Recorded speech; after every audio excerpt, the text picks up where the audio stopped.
السلام عليكم ورحمة الله وبركاته. اهلا بيكم، نورتوني.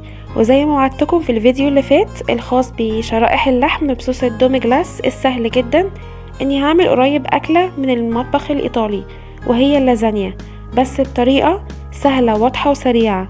فهتكون اللازانيا منافس قوي وشرس جدا ضد المكرونة البشاميل، والطبق اللي هيكسب فيهم صاحب الطعم الاحلى. في 3 معالق كبيرة زيت هنشوح لبصلة متوسطة مفرومة او مبشورة،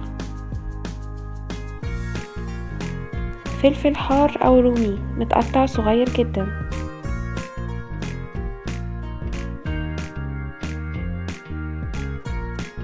فصين توم مفرومين،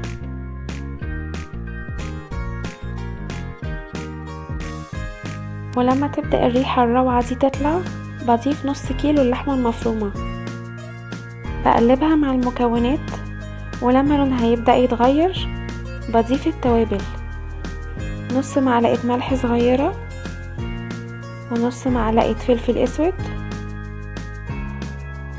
ونص معلقة صغيرة من بابريكا، ونص زعتر، وريحان لو متوفر، اللي معروفين انهم من توابل المطبخ الايطالي. 3 حبات طماطم مبشورة بدون القشر او مضروبة في الخلاط، ودي من ضمن العوامل اللي هتساعد على تسوية اللازانيا. و3 معالق كبيرة صلصة، وبقلب وبضيف كوباية مية، وبغطي اللحمة المفرومة عشان تستوي على مهلها.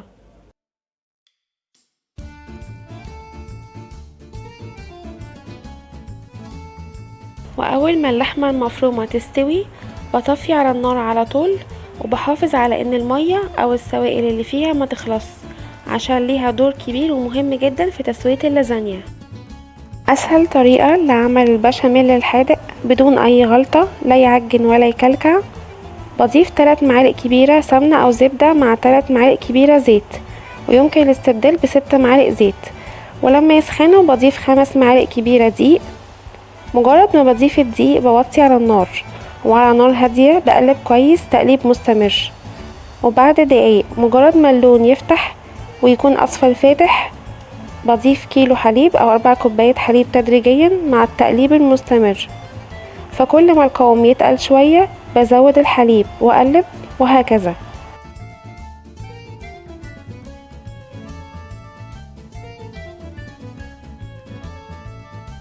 بعد ما بضيف رابع واخر كوباية حليب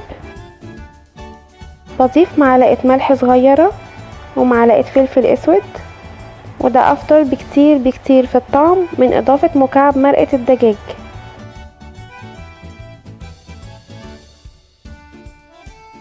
واخر واجمل مرحلة في البشاميل وهتقوي الطعم جدا، قبل ما ينتهي بضيف قطعتين من الجبنة المثلثات وبدوبهم في البشاميل، وبكده يبقى جاهز احلى صوص بشاميل.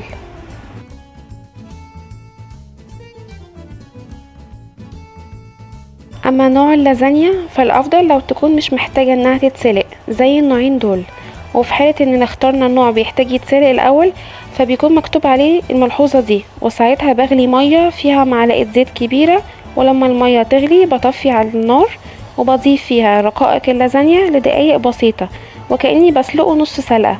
بعدين ببرده بالمية العادية وبفرده في صينية يبرد، ولكن جنب بعض عشان ما يلزقش في بعضه. وبعد ما بردت اللحمة المفرومة بضيف عليها البقدونس لو متوفر، فبتدي طعم احلى. اما بشاميل اللازانيا فلازم يكون خفيف مش تقيل، وده تاني مكون هيساعد في تسوية اللازانيا، خصوصا النوع اللي مش بيحتاج يتسلق. هستعمل النهاردة نوع لازانيا اسمه فاست باستا، وده مش بيحتاج يتسلق، وانا جبت منه النوع بالبيت. وانتظروا مني قريب ريفيو عن لازانيا الملكة اللي سعرها 10 جنيه بس، وهقول لكم رأيي فيها مجرد ما اجربها وانهي نوع افضل. في صينية مدهونة بمسحة زيت خفيفة ضفت طبقة من البشاميل ووزعتها على كل انحاء الصينية. بعدين ضفت رقائق اللازانيا، بعدين طبقة خفيفة من اللحمة المفرومة، بعدين الجبنة الموتزاريلا المبشورة، وبرجع تاني اضيف طبقة البشاميل اللي زي ما قلنا لازم بشاميل اللازانيا يكون خفيف.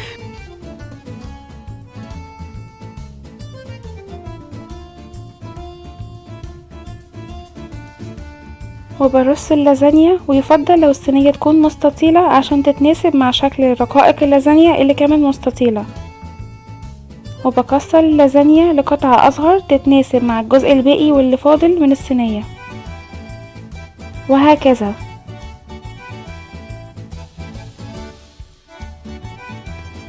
اما اخر طبقة برصها من اللازانيا بضيف عليها باقي صوص البشاميل وباقي كمية الجبنة الموتزاريلا ومعلقة كبيرة زبدة سايحة او سمنة، وده اختياري. وعشان النوع اللي اخترته من دقيق القمح القاسي وحسيت ان الرقائق سميكة شوية كنوع من زيادة التأكيد، فانا غطيت الصينية بورق الفويل عشان اضمن انها تستوي كويس، بالاضافة الى السوائل اللي قلنا عليها في الاول واللي هتساعد اكتر في التسوية. وبدخل الصينية في الفرن على درجة حرارة 190، وبعد حوالي تلت ساعة بكشف ورق الفويل وبشيله خالص عشان اشغل الشواية لمدة 5 دقايق كمان واحمر الوش.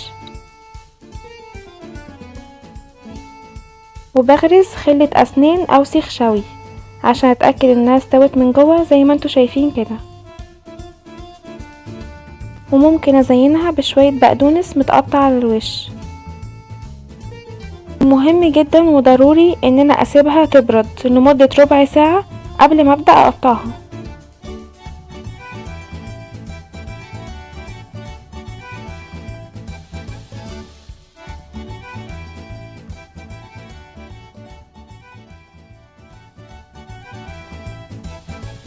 شكرا على المتابعة.